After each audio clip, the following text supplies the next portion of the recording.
Thank you for standing by. At this time, I would like to welcome everyone to the Q4 and full year 2025 ServiceNow earnings conference call. All lines have been placed on mute to prevent any background noise. After the speaker's remarks, there will be a question and answer session. If you would like to ask a question during this time, simply press star followed by the number 1 on your telephone keypad. If you would like to withdraw your question, simply press star 1 again. We do ask you limit yourself to one question for today's event. Thank you. I would now like to turn the call over to Darren Yip, Senior Vice President of Investor Relations and Market Insights. You may begin. Good afternoon, and thank you for joining ServiceNow's fourth quarter 2025 earnings conference call. Joining me are Bill McDermott, our Chairman and Chief Executive Officer, Gina Mastantuono, our President and Chief Financial Officer, and Amit Zavery, President, Chief Product Officer, and Chief Operating Officer. During today's call, we will review our fourth quarter 2025 results and discuss our guidance for the first quarter and full year 2026. Before we get started, we want to emphasize that the information discussed on this call, including our guidance, is based on information as of today and contains forward-looking statements that involve risks, uncertainties, and assumptions. We undertake no duty or obligation to update such statements as a result of new information or future events. Please refer to today's earnings press release and our SEC filings, including our most recent 10-Q and 10-K, for factors that may cause actual results to differ materially from our forward-looking statements. We'd also like to point out that we present non-GAAP measures in addition to, and not as a substitute for, financial measures calculated in accordance with GAAP. Unless otherwise noted, all financial measures and related growth rates we discuss today are non-GAAP except for revenues, remaining performance obligations, or RPO, current RPO, and cash and investments. To see the reconciliation between these non-GAAP and GAAP measures, please refer to today's earnings press release and investor presentation, which are both posted on our website at investors.servicenow.com.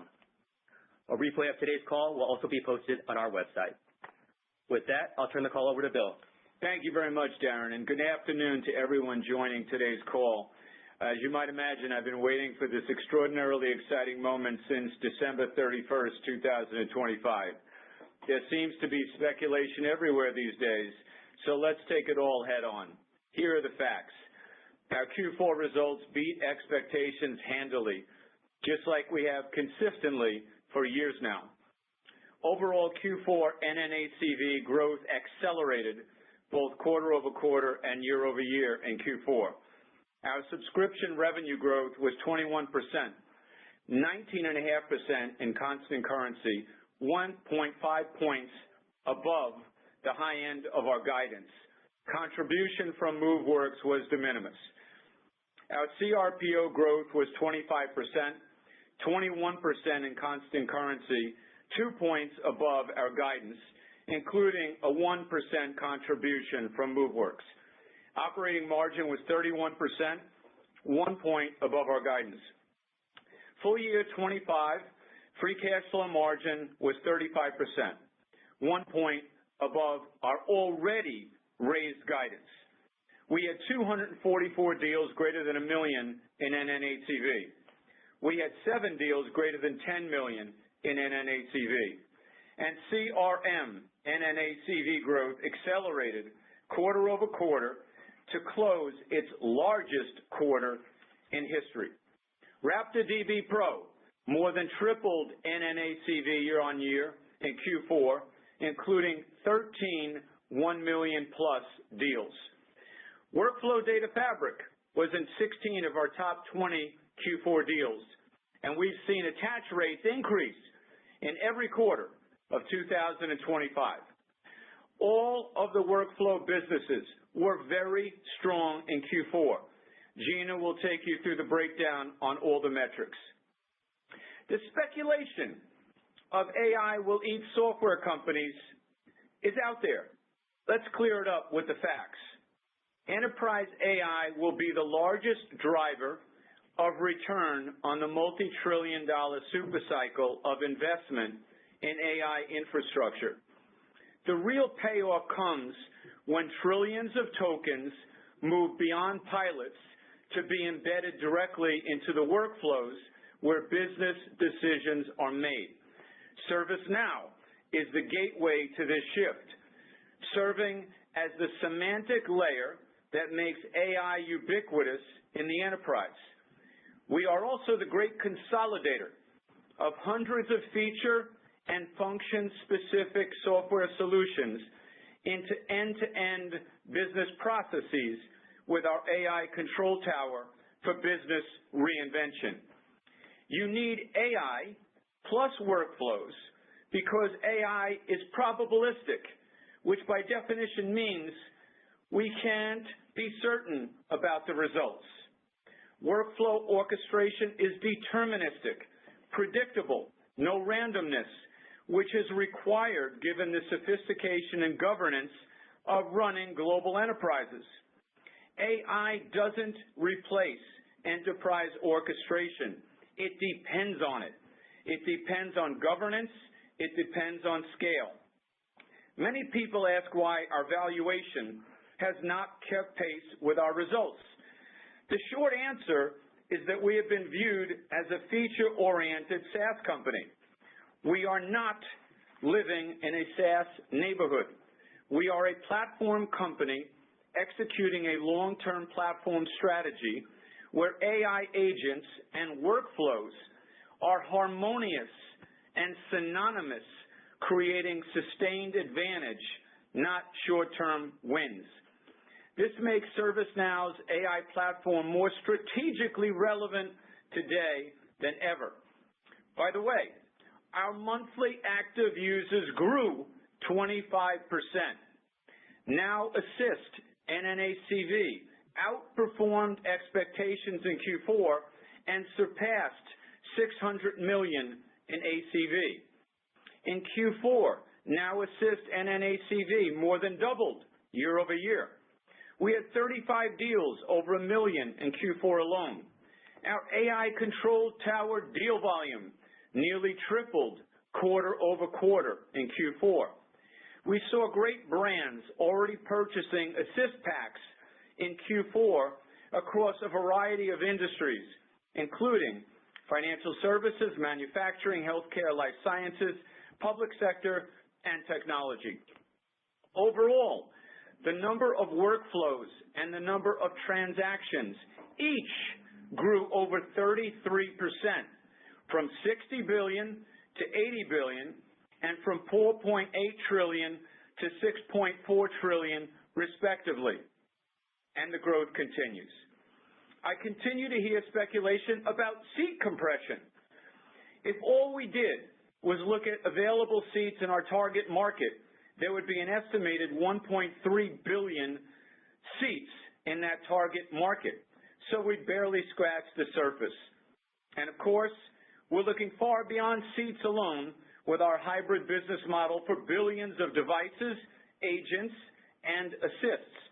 On the back of this momentum, we're guiding to 20% subscription revenue growth for 2026.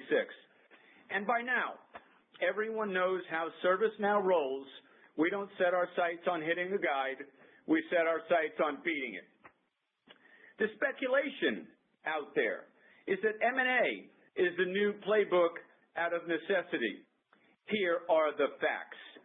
ServiceNow has the fastest organic growth in the history of enterprise software. We're the fastest enterprise software company to have ever reached $1 billion, $5 billion, and $10 billion organically, and on our way to cross $15 billion plus this year.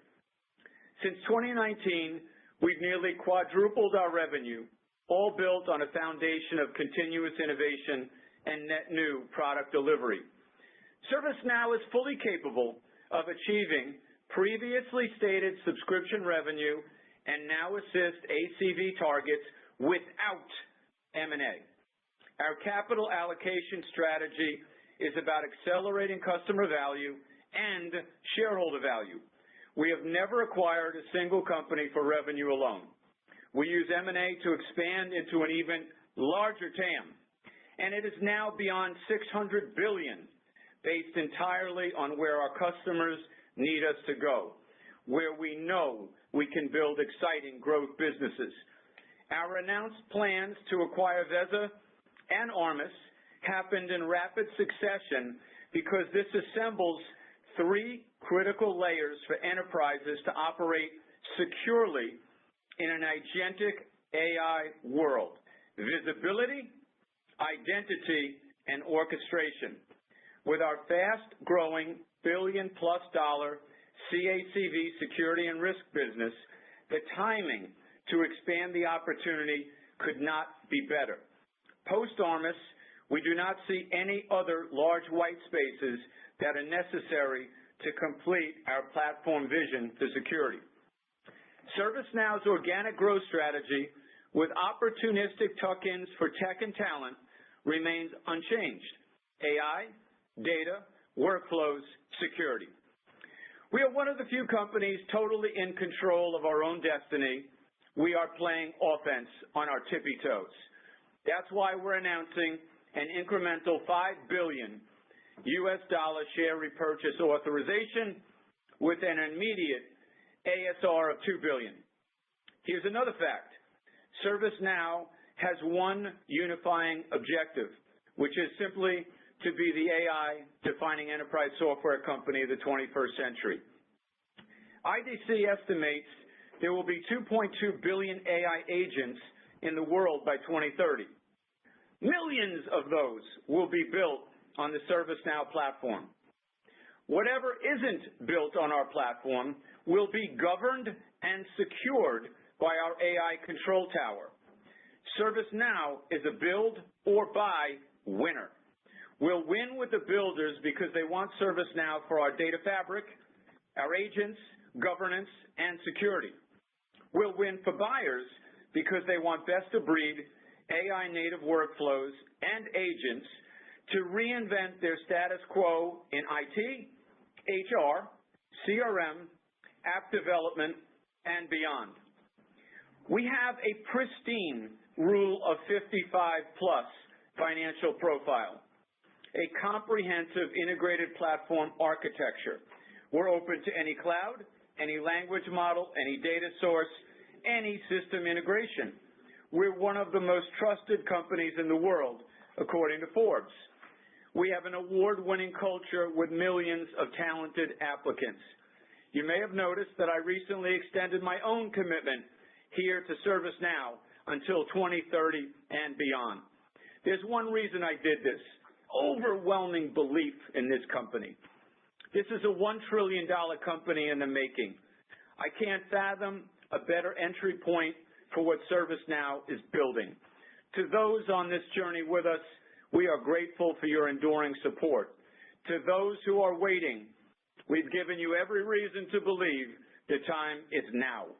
This is a one-of-one company. That's not speculation. It's a fact.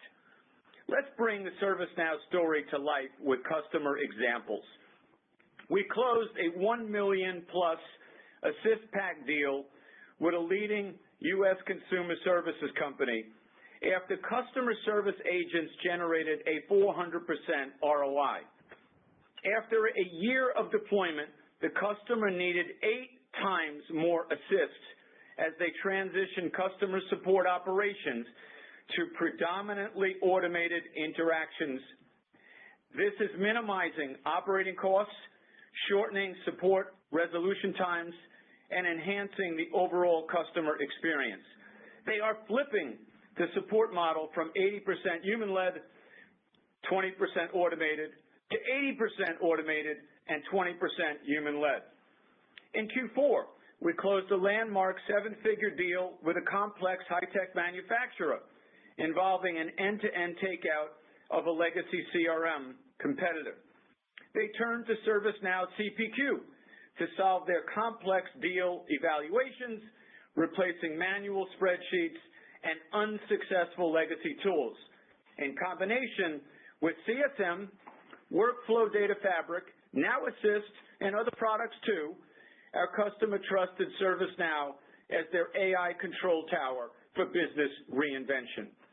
A leading European telecom provider is building an AI-driven CRM solution for the telecom industry with ServiceNow. They consolidated 7 internal systems using ServiceNow CRM, and they're going to modernize even further to sell, serve, and support its own customers. This is reducing costs by 30%, reducing cycle time from order to fulfillment by 25%, and resolving 20% more work orders on the first request. A leading Canadian real estate company selected ServiceNow's CRM platform to integrate all aspects of their resident support and field operations with a unified data model.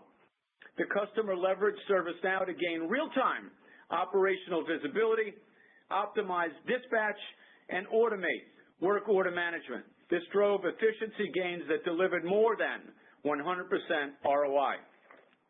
A global business services company deployed ServiceNow agents for incident classification and resolution, resulting in initial time savings of 13% for agents involved.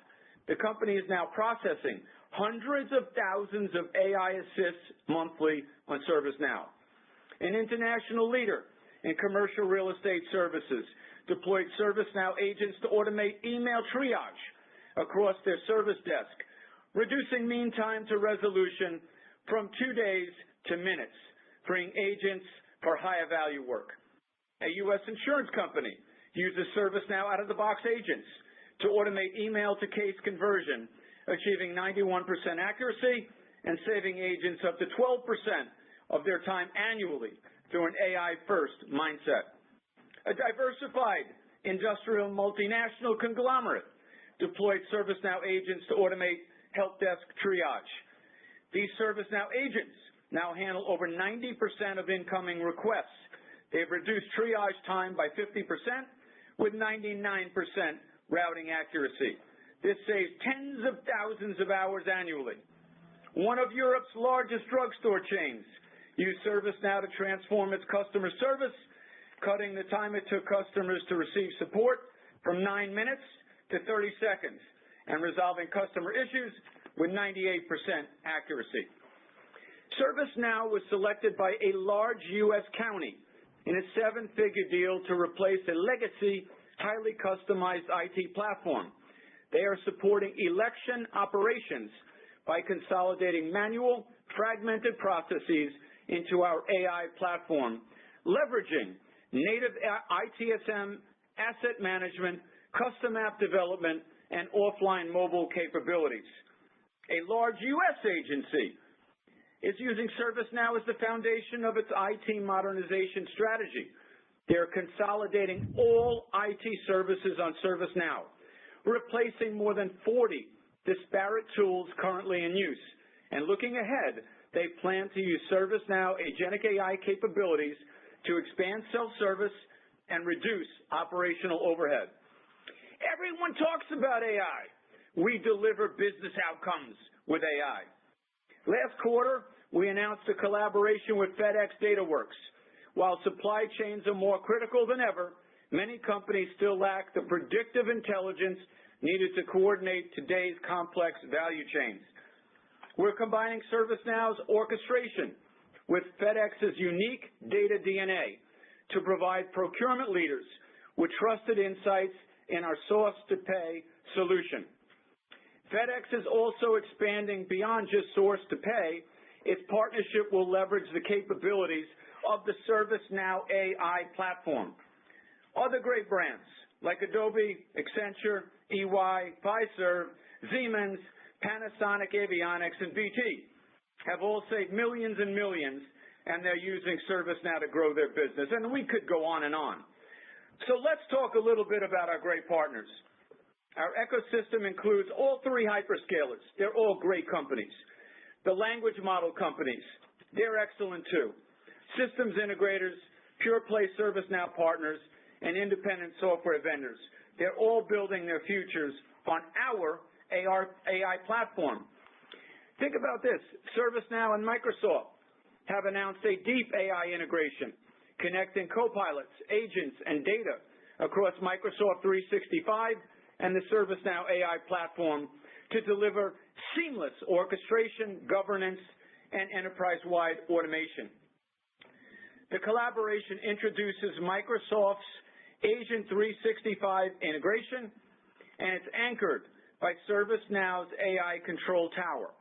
And it sets a whole new standard for enterprise AI interoperability moving organizations from isolated AI experiences to autonomous AI workflows that drive efficiency and return on investment. ServiceNow and Anthropic have announced an expanded partnership to integrate Claude models more deeply into the ServiceNow AI platform.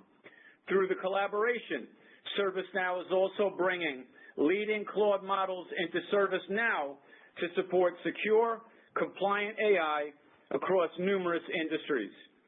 ServiceNow also announced a new collaboration with OpenAI to enable direct customer access to frontier model capabilities, custom ServiceNow AI solutions, and increased speed with no bespoke development required.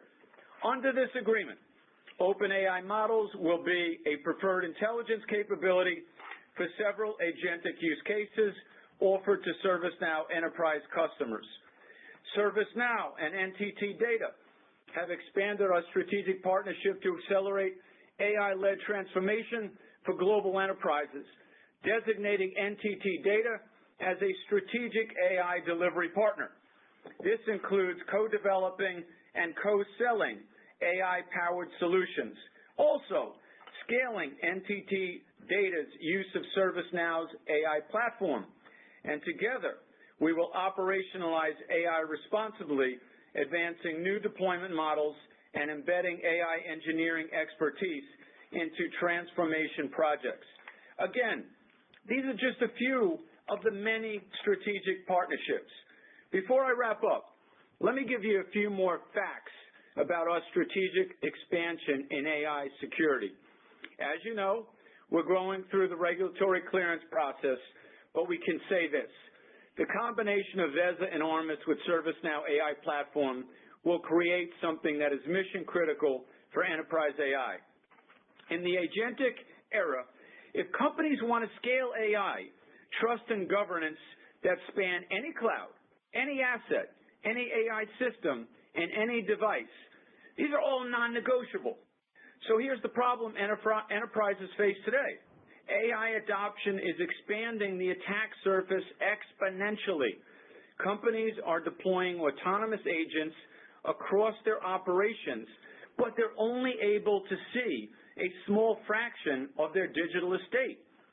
Traditional security tools do not address connected assets, especially unmanaged IoT devices, operational technology, and medical equipment. To make matters worse, leaders have no control over who and what can access critical systems and data, and they have no coordinated way to remediate vulnerabilities before they become breaches. And here's where ServiceNow's strategic vision comes into play. First, Armis will solve the visibility problem. Armis provides real-time, agentless discovery and classification of every asset across the entire enterprise: IT, OT, IoT, medical devices, industrial controllers, and even shadow IT that bypasses procurement. This creates a continuously updated map of the enterprise environment. Armis is already protecting over 40% of the Fortune 100, precisely because they've cracked the visibility challenge. Second, Veza will solve the identity governance problem through its patented access graph technology. Veza maps access relationships and privileges across humans, machines, and AI agents in real time. This is critical because AI agents need dynamic, context-aware permissions. An agent working for a senior manager needs different access than the same agent working for a junior employee.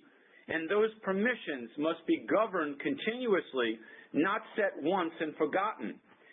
CISOs have told us this is the bottleneck preventing AI agent deployment at scale.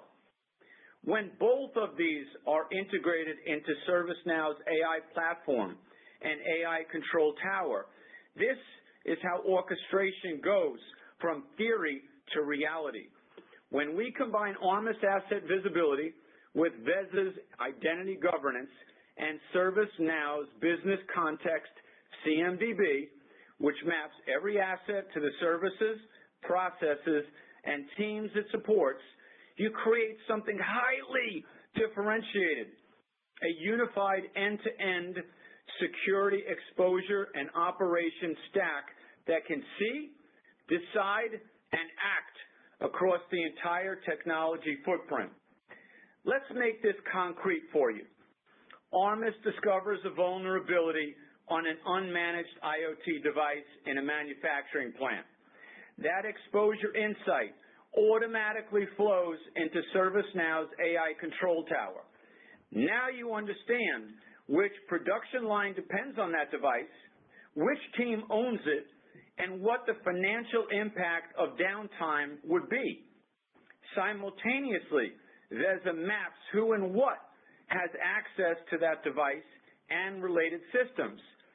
ServiceNow then automatically prioritizes the risk based on business impact, triggers the appropriate remediation workflow, routes it to the right team with the right permissions, and tracks resolution, all before an incident has a chance to occur.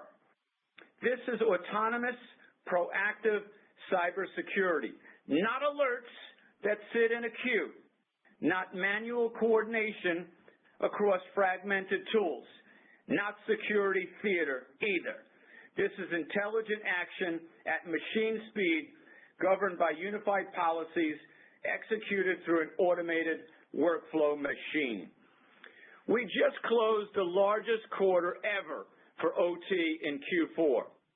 Customers recognize the expanded security capabilities these acquisitions will unlock, and they are encouraging us to go even deeper and broader with them on OT. Our customers are very excited, and so are we.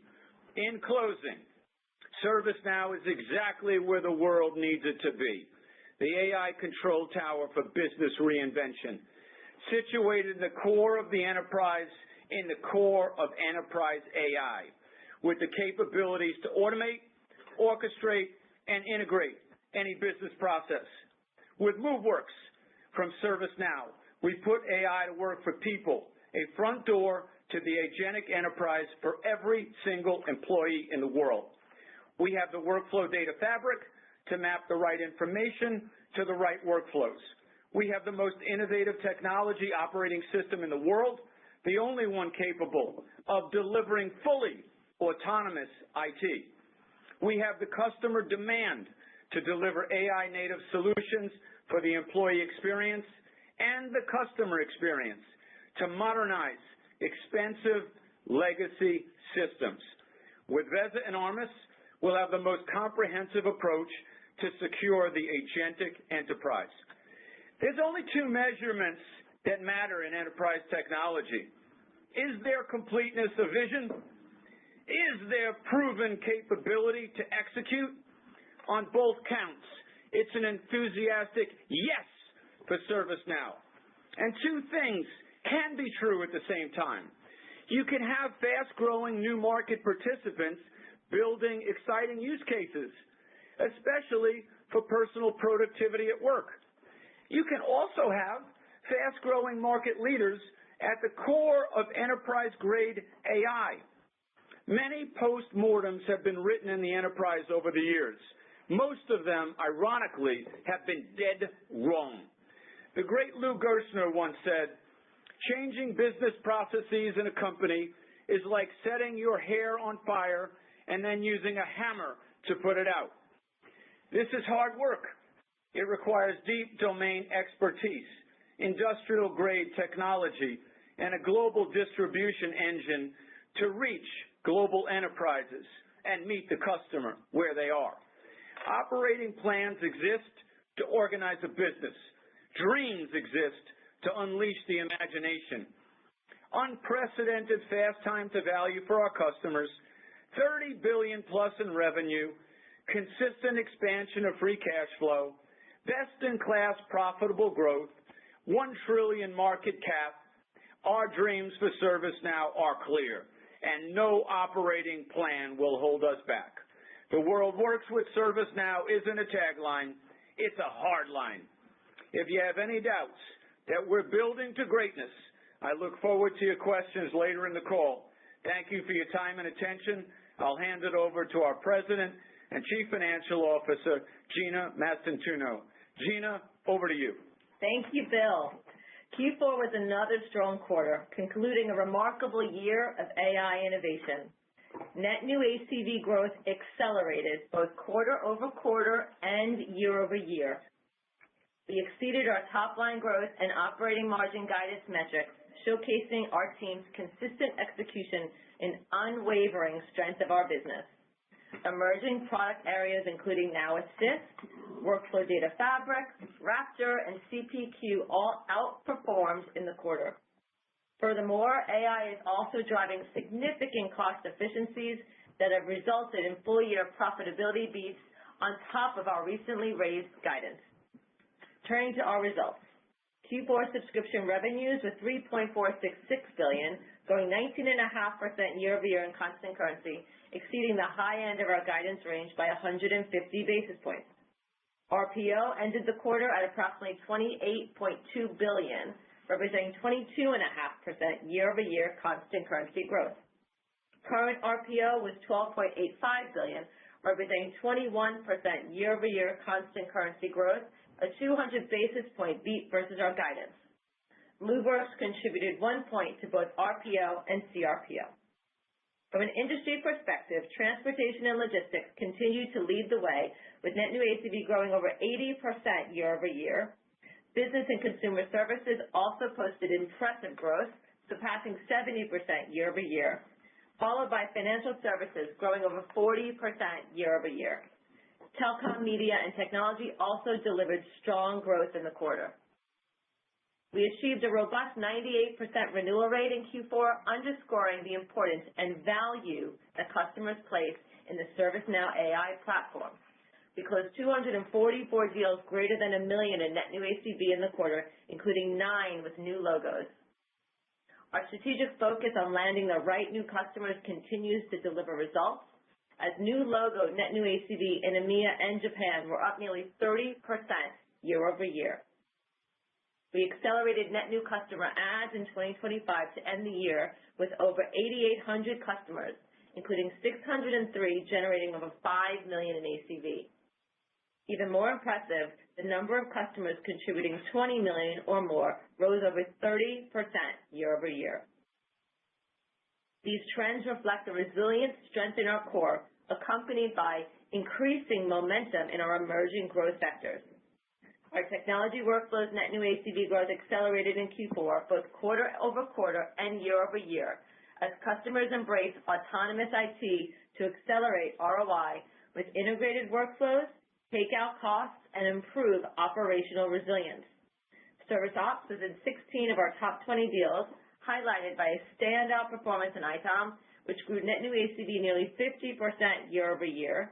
ITAM was in 17 of our top 20 deals. Security and risk was in 19 of our top 20 deals and drove nearly 40% net new ACV growth year-over-year. Core business workflows were in 13 of our top 20 deals. CRM was in 16, and both saw net new ACV accelerate sequentially. As Bill mentioned, CPQ had a phenomenal quarter. Logic is a perfect example of our M&A strategy, creating demonstrable ROI. We identified an adjacent opportunity, moved decisively, integrated flawlessly, and we're already seeing outsized returns. Go-to-market synergies have unlocked significant opportunities as Logic's customer count as part of ServiceNow has nearly quadrupled year-over-year in Q4. Finally, creator workflows were in 19 of our top 20 deals, with an impressive 32 deals over $1 million in ACV. Moving to our success in driving broader AI adoption, Now Assist continues to outperform all expectations, surpassing $600 million in ACV and tracking well towards our $1 billion-plus target for 2026. In Q4, deals greater than $1 million nearly tripled quarter over quarter, and customers spending more than $1 million grew over 40%.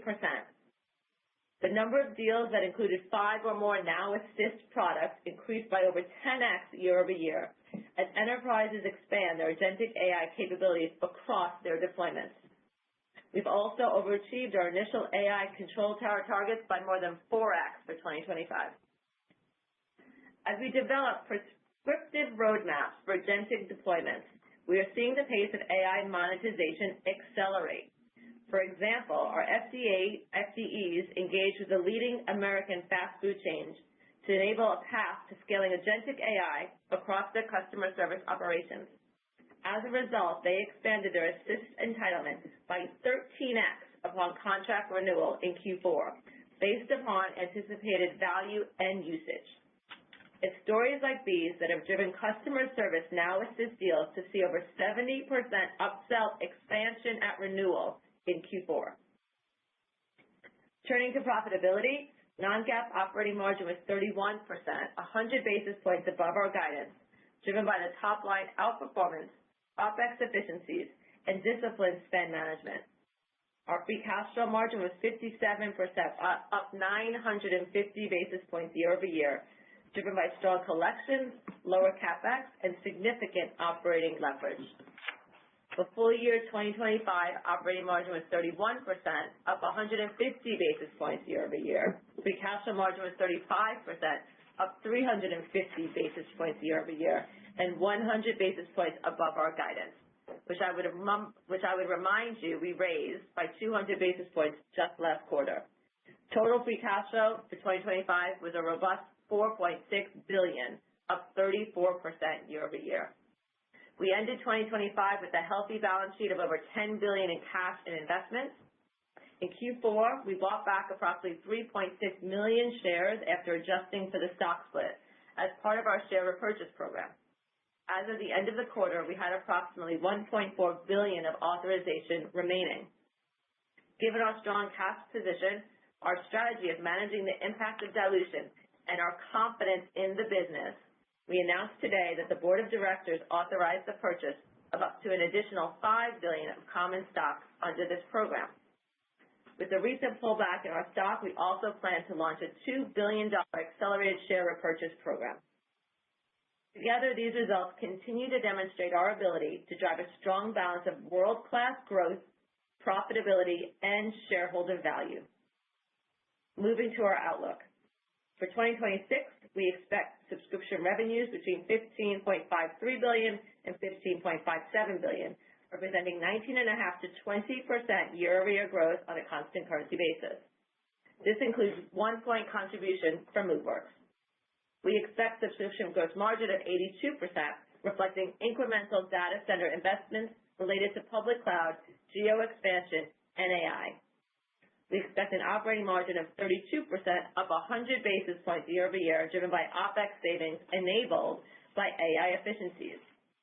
We expect free cash flow margin of 36%, up 100 basis points year over year, and 350 basis points ahead of our target that we gave at Financial Analyst Day in May. This is driven by significant operational leverage and further opportunities to reduce CapEx. Finally, we expect GAAP diluted weighted average outstanding shares of 1.05 billion. For Q1, we expect subscription revenues between $3.650 billion and $3.655 billion, representing 18.5% to 19% year-over-year growth on a constant currency basis. This includes a 1 point contribution from Moveworks and a 1.5 point headwind with a mix shift of on-prem to hosted revenue, partially driven by the strong adoption of our hyperscaler offerings. We expect CRPO growth of 20% on a constant currency basis. This also includes a 1 point contribution from Moveworks. We expect an operating margin of 31.5%, and we expect 1.05 billion GAAP diluted weighted average outstanding shares for the quarter. In conclusion, 2025 has been an incredible year, and we're just getting started.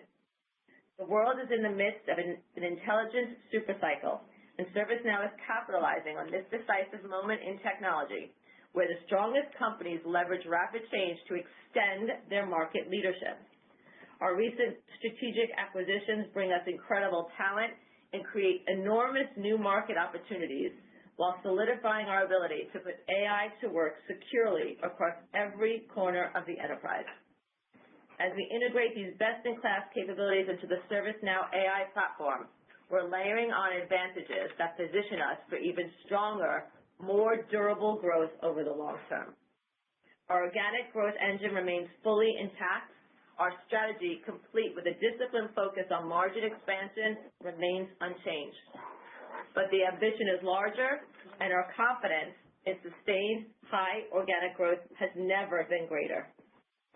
Finally, Bill and I want to express our deepest gratitude to our employees around the world.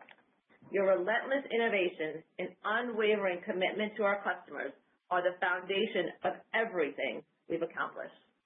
With that, I'll open it up for Q&A.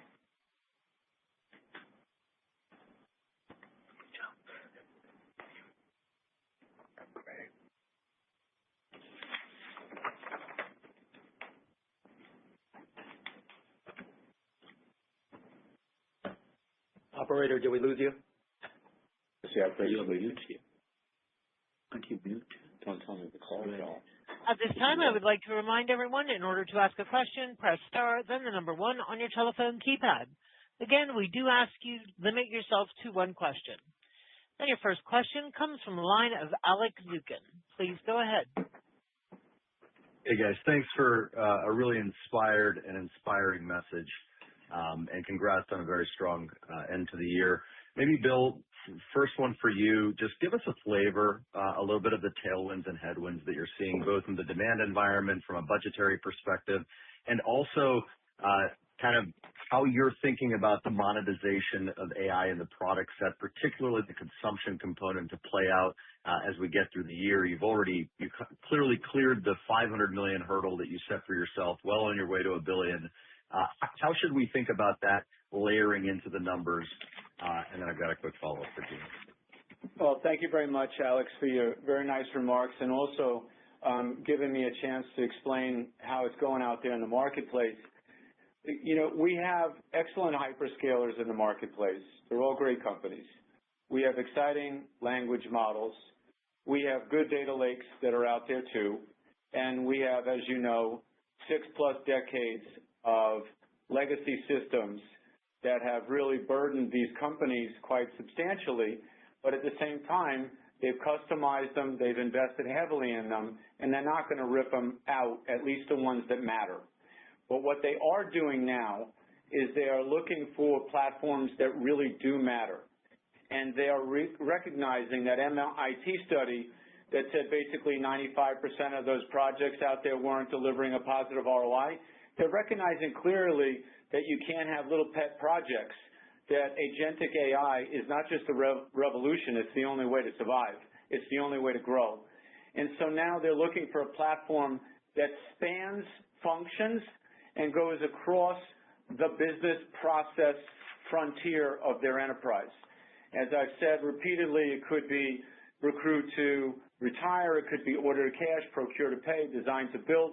There are many of these processes, but there's only one company that actually has a platform that's a cross-functional platform. And so our cooperation with all of them has led many of our customers to simply say, we love it, we want to expand with you, which they're doing. But at the same time, they're looking to retire tools that don't matter, and they're looking to thoroughly examine functional platforms. Because if you could do cross-functional AI work to reinvent the process on the fly and it's autonomous, why do you want to get drugged down by these little toys or large systems that perhaps have built up over the years with many different instances and people are swivel chairing between 33 apps a day. So it's the radical simplification that comes with AI. And one thing I wanted to double down on is you can see our user count is growing. You can see it's growing in harmony with our revenue. And you can also see that our margins are growing.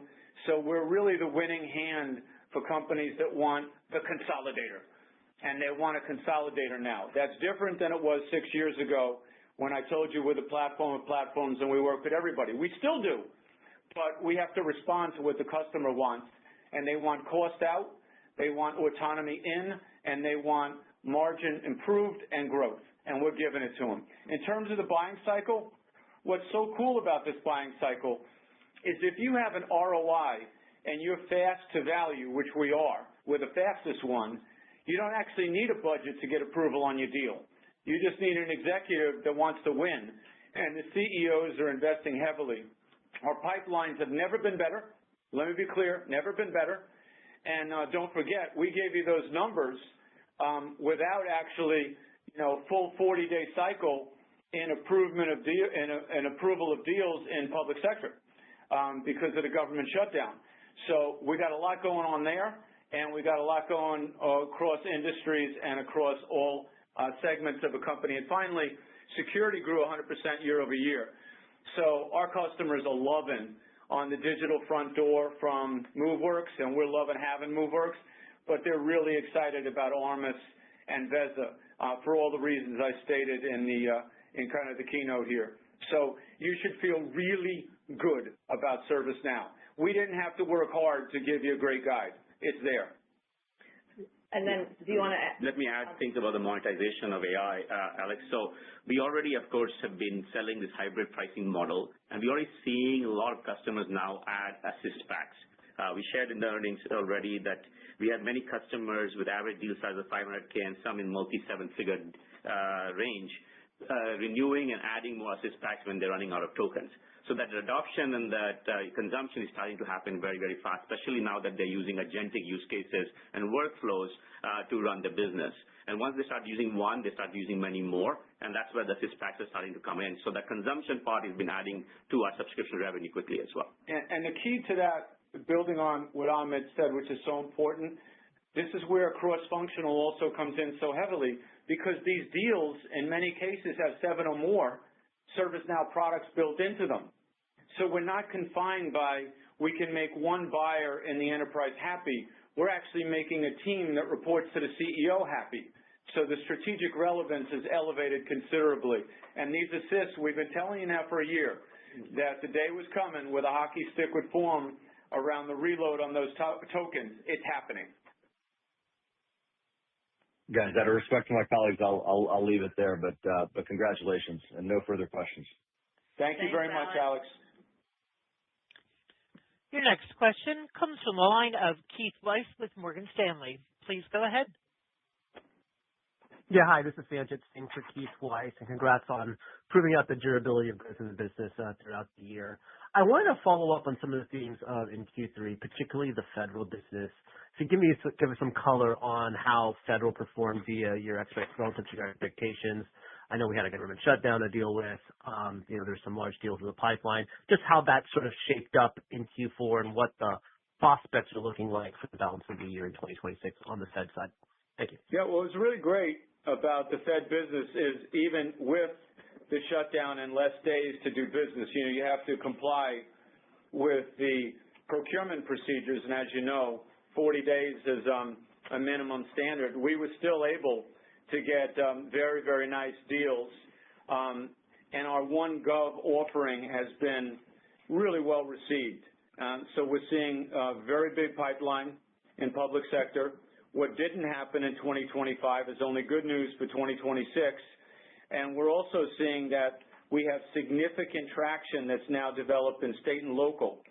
The public sector more broadly is growing, not just U.S. Fed, which is great, but also state and local. And I do want to mention, we shouldn't forget the global government business, because that was up 80% year over year. So the global government business is on fire across Europe, Middle East, and obviously Asia. So feel really, really good that the brand is resonating, and what we're doing in the U.S. is now translating beautifully to the rest of the world. We're in great shape.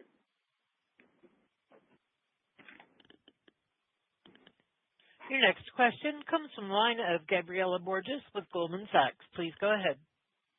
Hi, good afternoon. Thank you. My question is for Gina on the gross margin outlook. Tell us a little bit about how you think about the puts and takes to gross margin, particularly around some of the temporary headwinds you have before monetization on the consumption revenue part of the business. How much of the gross margin headwind from LLM costs, inference, and API calls, how much of that is temporary versus structural? Thanks so much. Thanks, Gabriela, for the question. So listen, I'm really excited about the overall guide from a margin perspective. The fact that despite some headwinds in gross margins, we're able to increase operating margin guidance by 100 basis points and free cash flow by another 100 after increasing by 350 this year is pretty remarkable. I'd say on the gross margin headwind, the bulk of it is actually our very strategic focus on moving more towards hyperscalers that have slightly lower gross margins at this stage of the game, given our capacity there with them than our internal. Now, those margins are margin business you'd want me to take every single day, and we're offsetting any headwind down below the line with efficiencies. As we continue to scale up those hyperscaler deals, margins get even better. And so you can count on ServiceNow to ensure that you will see not only best-in-class top-line growth of 20% plus, but also continued margin accretion at the bottom line, both from an operating margin and free cash flow perspective. Very good. Thanks for all the color. Thank you. Your next question comes from the line of Samad Samana with Jefferies. Please go ahead. Hi, good evening. The execution and scale continues to be very impressive, so congrats on that. Bill, maybe a question for you. I appreciate you digging into the M&A, given that it's been such a big focus. You made a point about there may not be more to expand the TAM, at least on the security side, via M&A. So should we take that as maybe we won't see Armis-sized deals going forward, or just maybe help us get some clarity on how we should think about M&A in 2026? And then, Gina, if you could give us any details on Armis's financials. I know it hasn't closed yet, but it would be helpful just to think about, how fast it's growing, size, scale, et cetera. Thank you both so much. Yeah, thank you very much, Samad, for the question. First of all, I wanted to underscore what both Gina and I both said.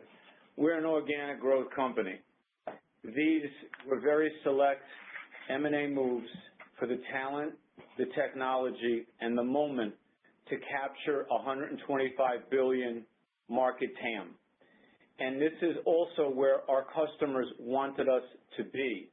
As I said, our security and operations portfolio right now is doubling year over year, and they wanted us to do more.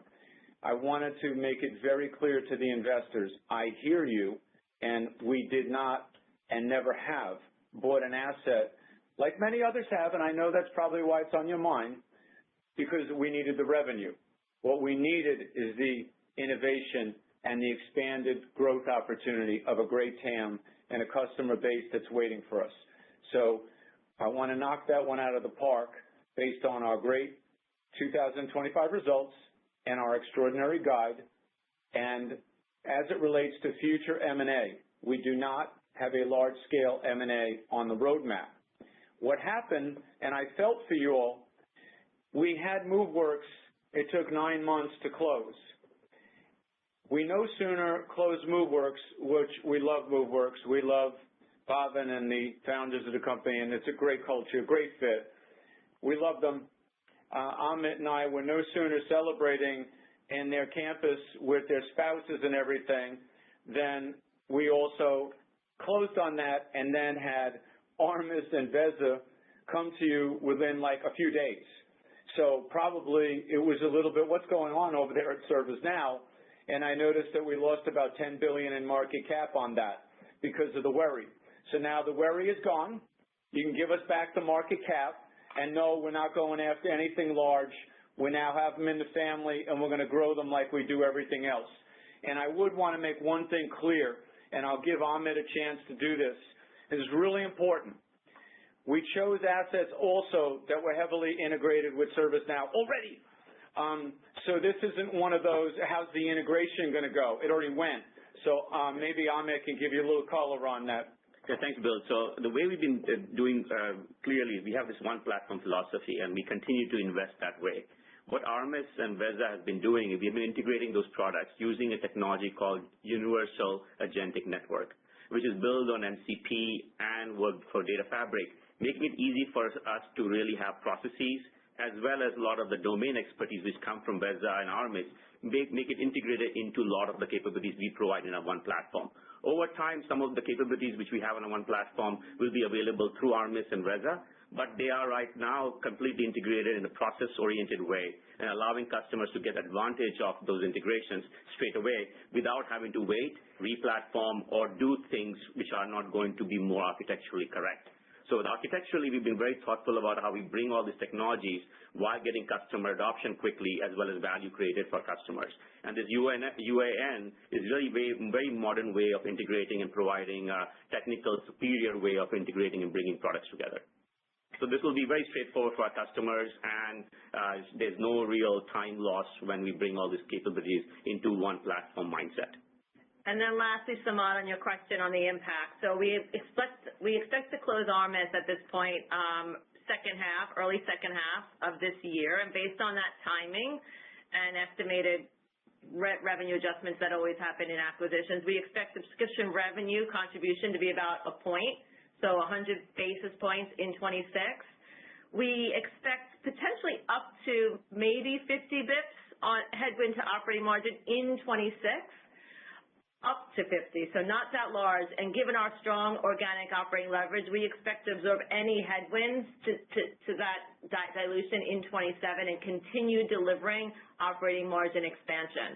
And so we're very committed in our M&A strategy to continue deliver expansion both on the operating margin and free cash flow perspective. We'll obviously provide more details around all of that at Financial Analyst Day as we get closer to close. But again, not that big of an impact either on the top line or bottom line. It's really about the incredible capabilities and the addressable market that we're opening up for us to go after. Great. Thank you all for the thoughtful answers. Have a great night. Thank you so much. Thanks so much. Thank you. Your next question comes from the line of Peter Weed with AllianceBernstein. Please go ahead. Thank you, and congrats on the really strong finish of the year and guidance for the upcoming year. I think one of the exciting announcements that have been coming out are your partnerships with OpenAI and Anthropic, one obviously today and one a few days ago. And I couldn't help but notice in reading those, it looks like both of them are making some investments in helping with your customers and getting traction and scaling. Maybe you can share a little bit more about those partnerships. And obviously now with multiple of them, there's also kind of the question of decisions for customers, like which one would you focus on? Like, how do you think through which partner to pull in when, and how are the partners investing in kind of helping you get even more, out of the customer opportunity and really driving the business faster? Yeah, Peter, thanks for the question. So as you know, we've been always working with many of the hyperscalers as well as the large language model providers. And we have had the open ecosystem as a mindset. With the large language providers like OpenAI, Anthropic, as well as Google and Gemini, we allow customer choice. We have prompt engineered and made sure that those models work with our products, and customers don't really have to worry about what's underneath the covers, what LLMs they are using. They can choose if they want to and use any one which we provide out of the box. What we have done over time now is with each of these providers, there's some unique capabilities we think we can take to market. So for example, OpenAI, what we're doing around voice AI and speech-to-speech, real-time, multimodal, as well as multilingual capabilities. So our CRM products can now have voice capabilities with OpenAI as a preferred model so that we can have much more differentiated offering using what we know from domains perspective as well as context and adding the OpenAI speech capabilities into our products. Similarly, with Anthropic, they have a very good coding agent. A build agent, which is a vibe coding tool, allows any customer to build any workflow on top of ServiceNow. And we use Claude as the underlying technology to generate some of the code, and then we provide the context, the security, the governance on top of that using build agent to run those workflows on top of ServiceNow as well. So we're finding those unique use cases which might be useful with one of these individual providers, and they want to take those products to go to market with us. We, of course, collaborate with them and tell them about what's the issues with any model may be, what kind of efficiencies we can get out of it, how can we optimize it so our customers get value. But we still keep this idea of openness and availability of default choices for customers so they can choose anything they want to. And then we'll provide some unique use cases which will be done with individual providers like OpenAI and Anthropic, where they have interest to go jointly to market and build those unique solutions as well. So customer guidance is pretty straightforward. They can choose any of the models. Everything will work. But there might be some of these individual use cases we believe could really be turbocharged with some of these providers. And typically in the infrastructure, the model providers are providing 5-10% of value, and 90% of IP has been built by ServiceNow to really provide that context-driven enterprise use cases out of the box for our customers to get value instantly. And Peter, because your question is so strategic and so important, I'd just like to build on this excellent answer. We have to recognize the harmony and the synchronicity between these models and ServiceNow. And the idea that these models are eating enterprise software may be true in some cases, but obviously it's not true in our case. They're actually leaning into us because of the innovation on our platform and the broad reach of our go-to-market global engine. So these are very enticing and interesting factors in their decision to team up with us. But it also really does manifest itself, I think, in something that Dario said when he said, obviously the co-founder of Anthropic, he said a common error that enterprises make with AI is to treat it as a kind of bolt-on tool that you access now and then. But the way to get much better results is to make AI an integral part of how we get work done. And it has to be woven into the whole range of things workers do every day. That's where you actually start to see where these systems are adding value. And it's also why we're partnering with ServiceNow. So it's kind of like where the decisions in the business takes place is in the workflow. And the models need that to have the business impact and really to be resolute with the C-suite of these corporations. So I think that it's really a match made in heaven. I think it's going to be a great tailwind for our growth, and I hope that we help them grow too. So it's really a nice thing, and I'm glad today we had a chance to clear it all up. Thank you. Thanks, Peter. Your next question comes from the line of Patrick Walravens with JMP Securities. Please go ahead. Oh, great. Thank you. And let me add my congratulations and my appreciation of the hitting the 3 bear cases up front. So, Bill, I was talking to a senior executive at a Fortune 500 company, and they really want to transform the enterprise using AI, but there's some sort of specific concerns holding them back. And there are 4 of them. I'm just going to reel them off really quick. And I'm sure you have these kinds of conversations all the time with customers, and I just wondered how you address them. Number 1 was, how do we monitor the agents in real time? Number 2 was, how do we have kill switches? Number 3 was, how do we have grading agents? And then number 4 was red teaming. So are those the kinds of things that come up all the time, or was this unusual, and how do you address them? No, Pat, I'll address those. No doubt, every customer we speak to in enterprise are wondering how to adopt the AI, how to make it easy to manage, and really have controls. And no doubt that questions come up every time in terms of what technology to use and do that very well. So the way we address it, the reason we launched AI Control Tower early last year and why it's getting so much traction is because we're addressing this thing head on, right? How do you manage and monitor agents real time? Not just our agents, but third-party agents in one system.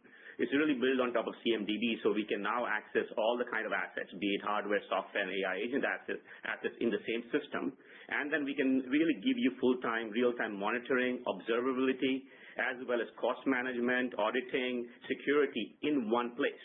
And that allows you to do kill switches, where you can now go and shut down any agent which is going rogue, prevent any kind of nefarious activities, as well as do red teaming and ensure you're making security as a prevalent and most important aspects of what you're doing before you go and deliver any AI agents.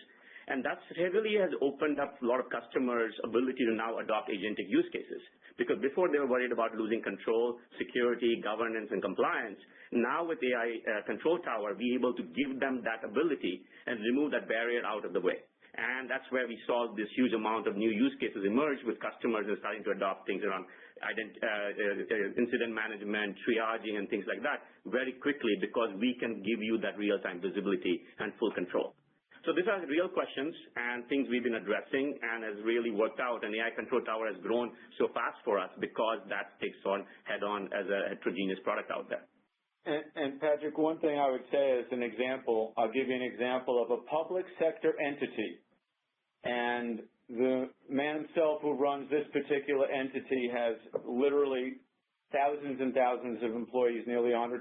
And it's set up in 3 different divisions. What you're seeing a lot of now is they want to consolidate these divisions. They want to consolidate the action onto one platform because I keep going back to east to west, AI is a cross-functional sport. There's only one CMDB in the world that behaves like ServiceNow's, where they know where all the people are, all the places are, and all the things are on one platform. And then you apply the AI and all of our know-how that Amit just outlined, and they're running quickly. So he's got to make change fast. He doesn't have years.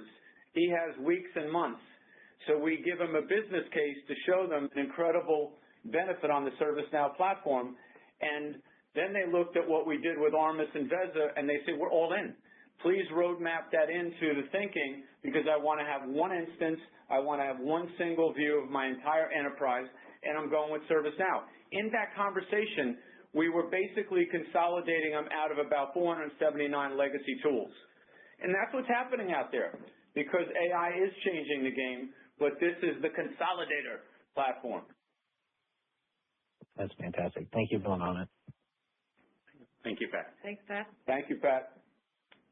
Your next question comes from the line of Matt Hedberg with RBC Capital Markets. Please go ahead. Great. Thanks for taking my question, guys, and congrats from me as well. Really strong results here. I guess for Bill or Amit, in an increasingly agentic world, it really does seem like now assist packs are resonating with customers, and it's great to see the $600 million ACV number already. I guess, when we're entering this period of hybrid pricing and paid seats are still growing strong, do you envision a time in the future when ServiceNow pivots completely away from seats to maybe consumption or some form of value-based pricing, for instance? Matt, maybe I'll give you my perspective. Of course, Bill and Gina can add there. We keep on thinking about what's the best way to give customer value and show them what they can get out of a product, right? So we keep on getting input from them in terms of what kind of pricing and packaging works for them. Typically what we've seen, customers do want flexibility, but they also want predictability. So without having some kind of guardrails and understanding how much they're going to spend and what they're going to get out of it, going to complete 100% consumption may be too early in some of the cases. So I think that the hybrid model has seemed to be resonating with my customers. They know what the envelope they have, what they will be consuming beyond that, how much it will cost them. And a lot of times customers even have come back and say, you know what, I have been using a lot more than I'm entitled to. I will just renew or do an expansion on the thing with another higher subscription. So it might not be just consumption driven. So we just want to give that flexibility. There's some products we do consumption only already, by the way, right? So we do things like storage or additional things you might want to use for capacity. We're doing that with some tokens around workflow data fabric from integration perspective. So wherever it makes sense, we will do that. As we go more and more AI native in terms of packaging, we want to continue still to make sure that we don't confuse our customers too much and make it so difficult for them to predict what they're going to spend, that they can keep on staying on the sidelines. So we just want to manage that very well. And Matt, just building on Amit here for a second, let me give you a real example. So Amit's 100% right that the customer wants predictability, which is why against some of the theories out there that there would be seat compression, which is why our active user base is growing 25%, okay? It's because they want that predictability. The other thing they want is with the assist, when we sell a Pro Plus version of this platform, we have contemplated all the puts and takes on their business innovation, and what the ROI is going to be to get the sale in the first place. And so when they derive more value from the assist that they have that comes with the Pro Plus, they're happy to renew it. In fact, they're looking for more ways to use us. You never have a dissatisfied software customer when you've deployed the software and you have happy users. You have an eager customer that wants to expand, and that trend is really big in the AI world. And finally, we're so flexible because what we do is where the rubber hits the road. We're delivering the ROI, and we know it. So I'll give you one example where we replaced a legacy CRM system. By the way, it's not the one I referenced in the script. And the customer saved $682 million. And we would be very happy to take a percentage of that savings and give it to our great shareholders. But the customer will quickly pull back and say, no, I like the predictability of the seats. I'm good with that. I'm good with the assist. Let's keep that going. And it's so strong, these business cases, that we now have large SIs that are actually underwriting the savings on ServiceNow, underwriting it and guaranteeing it to the customer. Just think about the swagger we can walk into a C-level meeting with, knowing that, sharing the logos and the examples. So no matter where the customer needs us to be, if they'd rather split the profits with us, we're open for business.